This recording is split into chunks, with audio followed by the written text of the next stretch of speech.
Hi dear audience, hope you would be fine. In this short video, we would be talking about postmodernism.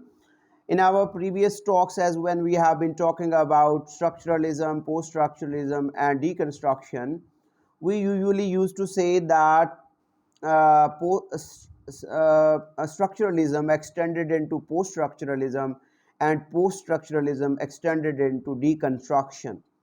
But here in the case of this postmodernism, the case with reference to modernism, it's not the extension. Means I mean to say that postmodernism is not the extension of modernism, but it is a reaction and a reverse of that modernism. Usually, we used to say that post means after. Though postmodernism has come after this modernism, but it is not an extension in any sense, but it is a reaction against that modernism. For example, if we talk about the construction of reality from the perspective of modernism and postmodernism, uh, modernist has been trying to develop the reality or truth according to the scientific models, while postmoderns considers reality as a disillusion. There was a wide difference between these two. Postmodernism was followed by the disillusionment of the World War II, and postmodernism is characterized by the deliberate use of those earlier conventional styles. What the modernism did, they tried to use the new devices, literary devices, techniques, while what the postmodernism did, it mixed the both conventional literary devices and the modern one as well. So it basically rejects the modernity and added and reassembled the conventional styles. So it gave a new direction to the meaning, to the reality, and to the understanding of the word as well.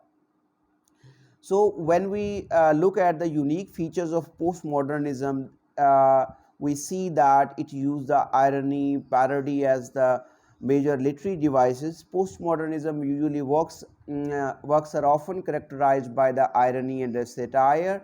They demonstrate playful, mischievous vibes and the love of satirical humor. And then pistache means copying the idea and styles from the various other authors and combining them into a new style. This is a literary device which was used by the writers in the postmodern era. And then metafiction. Fiction is basically that what we call literature. Meta means beyond that. So making the readers aware that the fictional nature of the text they are reading, that is the fictional. And postmodern writers make them to believe on that metafiction. Usually, as you know, so definitely metafiction is the reaction or against that of the realism. So modernism, to somehow, though not completely, but to some extent, it believes on the realism. Realism means scientific truths. If our, as we have already talked in our previous talk, that modernism was a reaction against that Victorian ideals. So, if modernism was a reaction against Victorian ideals, then postmodern is a reaction against the modern ideals, means the scientific beliefs, scientific the belief of science and progress. The For example, the modern man was of the view that science and technology can save the soul of the man, can save the man from destruction. But during World War One and Two, the man came to know that it's the technology who is, in spite of being very fruitful and useful for the humans, is going to destroy the human. So then the other technique which that postmodern writers used to do, that is of the intertextuality, mean acknowledging the other's text and referring them into a one text. The incorporation of two texts into a single text is called the intertextuality. Then faction, the combination of two words, fact and fiction, is called the faction.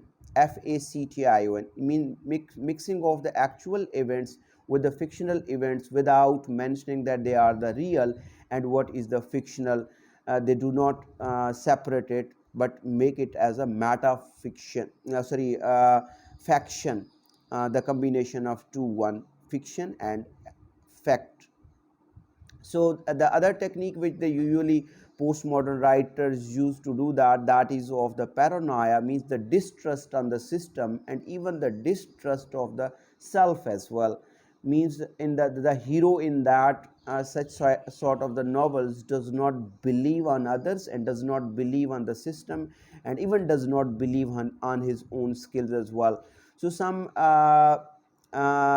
notable writers which are defined with that of postmodernism include Vladimir Nabokov, then John Hawkes, who was the basically great novelist as well, then William Gaddis, John Barth, John Rice, who's Jean Rice, who has written that White Sargasso Sea, Donald Barthes, and then Don DeLillo.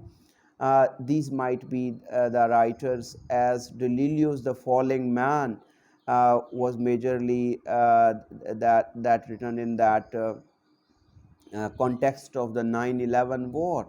So his character seems not to be believing on the system, even they are afraid of that system.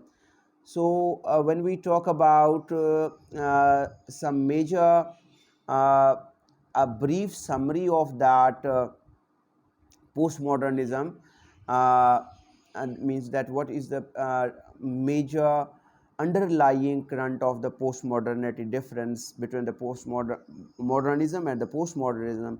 The only difference which is that of the role of the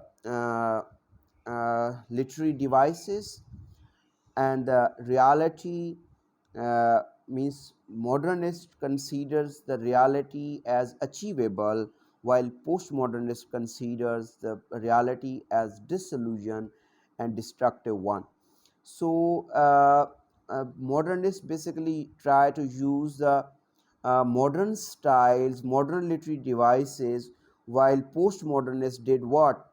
They mixed the readdress the modern techniques and the old one. Uh, as we talk about that, Matthew Arnold has been talking a lot about that of the faith.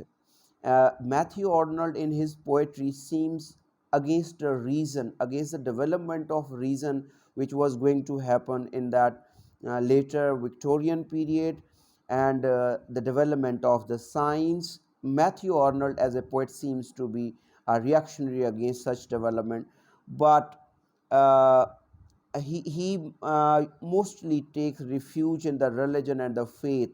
So what the postmodern did, they get something from the conventions and they get something from the modernity. They mixed it and created the new intertextuality, paranoia, metafiction, and they constructed a very disillusioned word, the word of mimicry, the word of irrationality.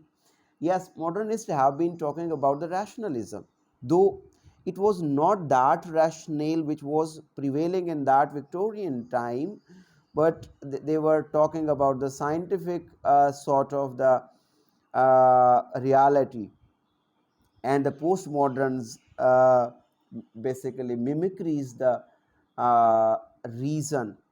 Uh, I may ask you a question, that is it not a strange one that by reaching the most civilized, when the man was at the highest peak of its civilizational development, he started bombing on his other generation which were similar to him. Is it not a disillusion? Is it not a you may strange?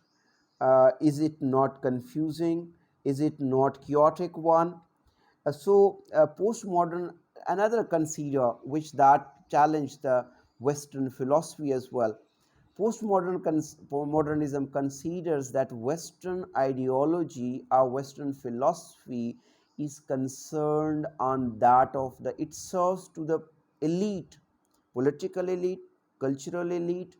It serves the function and agenda of the epistemological elite of the West. So everything is going to support the Western ideology, and it starts in spite of having a claims that they are the best one, they are equivalent to everyone, but it's derogatory uh, and discriminatory, that they claim something different, and in actuality they are something different. With this, I think there might be some question about in your mind. By the end of this listening video, you may ask me in the comment section. I would be there to answer those as well. In our next video, we would be talking about the difference between postmodernity, means what was the tone of postmodern writers, and what was the tone of that, and what is the agenda of philosophy. And we would be taking the Western philosophy in the perspective of modernism and the postmodern. With this, goodbye.